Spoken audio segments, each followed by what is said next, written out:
Hello दोस्तों, आज हम सुपरस्टार रजनीकांत की मूवी जेलर की स्टोरी सुनने वाले हैं, जिसमें रजनीकांत सर एक रिटायर्ड पुलिस ऑफिसर की भूमिका निभा रहे हैं। तो मूवी की शुरुआत होती है एक मंदिर से, जहां पर पुलिस इन्वेस्टिगेट कर रही है।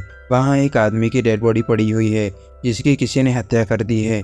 और एक पुलिस वाला मंदिर की मूर्ति की जाँच करता है और अपने सर को बताता है कि यहाँ से असली मूर्ति गायब है और उसकी जगह नकली मूर्ति रख दी गई है। तब उसके सर कहते हैं कि सिर्फ मर्डर हुआ है, ऐसी एफआईआर लिख कर जांच शुरू कर दो। उसके बाद सीन चेंज होता है और एक जगह पर बहुत सारी मूर्तियां दिखाई जाती हैं। यहाँ कुछ लोग मूर्तियां बना रहे होते हैं। एक लड़का वहीं पर बीच में एक अंडरग्राउंड दरवाज़ा खोलता है और अंदर चला जाता है। यहाँ पर वर्मा नाम के एक आदमी को दिखाते हैं, जो इस मूवी का विलेन है, जिसने 3 आदमियों को उल्टा लटका के रखा है, क्योंकि उनमें से एक ने वर्मा की इन्फॉर्मेशन बाहर लीक की होती है। इसलिए वो एसिड में डुबाकर उन तीनों की जान ले लेता है। इसके बाद अगला सीन दिखाया जाता है, जहाँ पर रजनीकांत, जिनका नाम मूवी में मुथुवल पांडियन है, और दुश्मनों के लिए वो जेलर है, इसलिए हम उनके जेलर नाम से ही आगे बढ़ेंगे। अगला सीन जेलर के घर का दिखाते हैं, जहाँ पर जेलर अपने पोते के साथ खेल रहे होते हैं। तभी कुछ लोग उन्हें अपने साथ किडनैप कर ले जाते हैं, क्योंकि जेलर का लड़का एसीपी है और उसने एक ड्रग को पकड़ लिया है, जिसे छुड़ाने के लिए वो लोग जेलर को किडनैप करके ब्लैकमेल करना चाहते हैं। लेकिन जेलर उन सारे किडनैपर्स को मारकर वहां से छूट जाते हैं। कुछ दिन बाद जेलर का लड़का, जो एसीपी है, वो रात भर घर नहीं लौटता, इसलिए जेलर बार बार कॉल करने का ट्राई करते हैं, लेकिन कॉल नहीं लगता। वो पुलिस स्टेशन जाकर पूछताछ करते हैं। तब उन्हें पता चलता है कि एसीपी तो कल शाम को ही घर के लिए निकल गए थे। जेलर और उनके परिवार को कुछ दिन इंतजार करने के बाद एहसास होता है कि उनके बेटे को किसी ने मार दिया है। और अगला सीन कुछ दिन बाद का दिखाते हैं, जहाँ पर जेलर अपने बेटे की मौत के गुनहगारों को मारने के लिए घर से निकलते हुए दिखाते हैं। और मूवी की शुरुआत में जिसने जेलर को किडनैप करने के लिए आदमी भेजे थे, उससे इस बारे में पूछताछ करते हैं और उसे अपने बेटे के गायब होने की वजह समझकर उसकी जान ले लेते हैं। दूसरे दिन जब जेलर अपने पोते को आइसक्रीम दिलाने के लिए जाते हैं, वहां पर उनके पोते पर हमला होता है, लेकिन जेलर अपने पोते को बचा लेते हैं। और तभी जेलर को एक कॉल आता है। वर्मा नाम का एक आदमी जेलर को धमकी देता है कि वो उसके पोते को मार डालेगा। यहीं हमें पता चलता है कि जेलर के बेटे के गायब होने के पीछे वर्मा का ही हाथ है।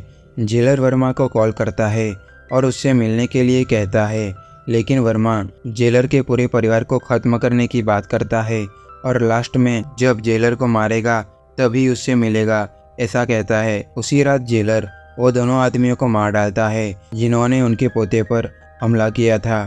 अगले सीन में हम देखते हैं कि जेलर अपनी वाइफ को कहते हैं कि उनको बेचैनी हो रही है और उन्हें नींद नहीं आ रही, इसलिए वो साइकेट्रिस्ट के पास जाने के लिए कहते हैं। जेलर अपनी वाइफ के साथ साइकेट्रिस्ट के पास जाते हैं और जब जेलर साइकेट्रिस्ट के साथ अकेले होते हैं, तब वो उसे धमकी देते हैं कि वो उन्हें पेशेंट की तरह ही ट्रीट करे और अपने परिवार को हॉस्पिटल में किसी बहाने से रोकने के लिए कहते हैं। साइकेट्रिस्ट उनकी बात मान लेता है और जेलर के परिवार को दिमागी हालत रीड करने की क्लासेस के बहाने हॉस्पिटल में रुकने के लिए कहता है। जिसके बाद हमें दिखाया जाता है कि जेलर अपने किसी नरसिम्हा नाम के दोस्त को मिलने जाते हैं और वहां से कुछ बॉडीगार्ड्स को लेकर वापस आते हैं और वर्मा के एक आदमी को ब्लैकमेल करके वर्मा के बारे में सारी इन्फॉर्मेशन निकलवा लेते हैं। और फिर वर्मा के मूर्तियों के हेराफेरी करने वाले ट्रक को मूर्तियों के साथ हाईजैक कर लेते हैं। फिर वो वर्मा को ब्लैकमेल करते हैं कि वो जेलर के परिवार में से किसी को भी परेशान नहीं करेगा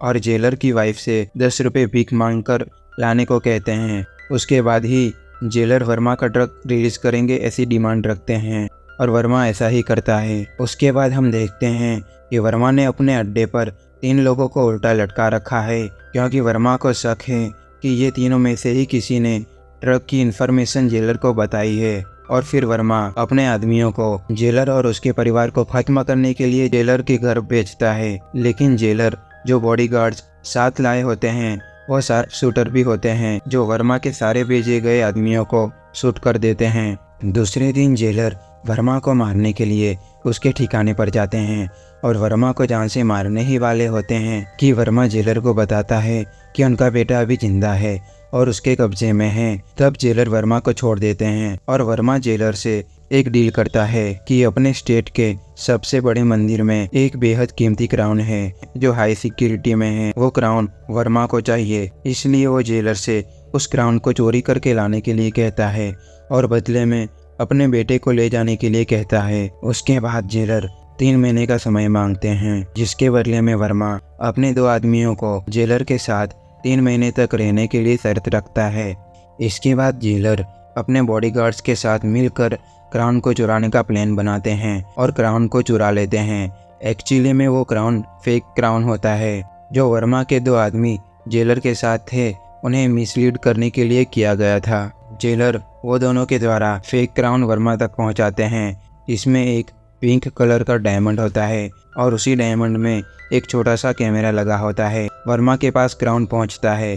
तब जेलर का बेटा, जिसे वर्मा ने किडनैप किया हुआ था, वो वर्मा से बात करता है और इसी बातचीत में हमें मालूम होता है कि जेलर का बेटा और वर्मा मिले हुए थे और ये दोनों क्राउन को जेलर से चोरी करवाना चाहते थे, क्योंकि क्राउन इतनी हाई सिक्योरिटी में था जो सिर्फ जेलर ही अपना दिमाग लगाकर वहां से चुरा सकते थे। दूसरी जगह हम देखते हैं कि उसी क्राउन में लगे कैमरे की मदद से ये सारी बातें जेलर देख रहे होते हैं और उन्हें अपने बेटे की हकीकत मालूम हो जाती है। वर्मा जेलर के बेटे को छोड़ देता है और वो जेलर के पास वापस जाता है। जेलर अपने बेटे को पूछता है कि क्या वो अपने पापा को कुछ बताना चाहता है, लेकिन जेलर का बेटा कहता है कि पापा, मैंने आपको सब कुछ बता दिया है। लेकिन जेलर के बेटे ने उन्हें हकीकत नहीं बताई होती।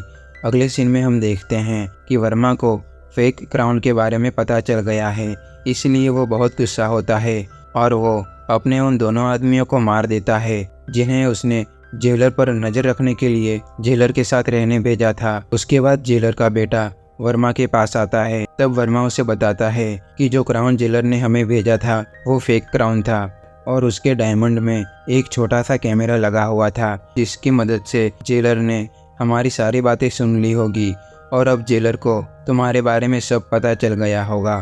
तभी वहाँ पर जेलर आ जाते हैं और वर्मा के सारे आदमियों को मार देते हैं और वर्मा को उसी की तरीके से यानी कि एसिड में डुबा के मार देते हैं। इसके बाद जेलर अपने बेटे को समझाता है कि वो पुलिस स्टेशन जाकर उसने जो भी किया है उसका कन्फेशन दे दे, लेकिन जेलर का लड़का नहीं मानता और कहता है कि अगर उसने ऐसा किया तो उसकी पुलिस की नौकरी चली जाएगी और उसे सजा हो जाएगी। जेलर का लड़का कहता है कि उसकी सच्चाई के बारे में सिर्फ वो 2 ही जानते हैं, इसलिए अगर वो जेलर को मार देता है तो सच्चाई बाहर नहीं आएगी और उसे सजा भी नहीं होगी। ऐसा कहकर जेलर का लड़का जेलर पर ही अपनी गन पॉइंट कर देता है।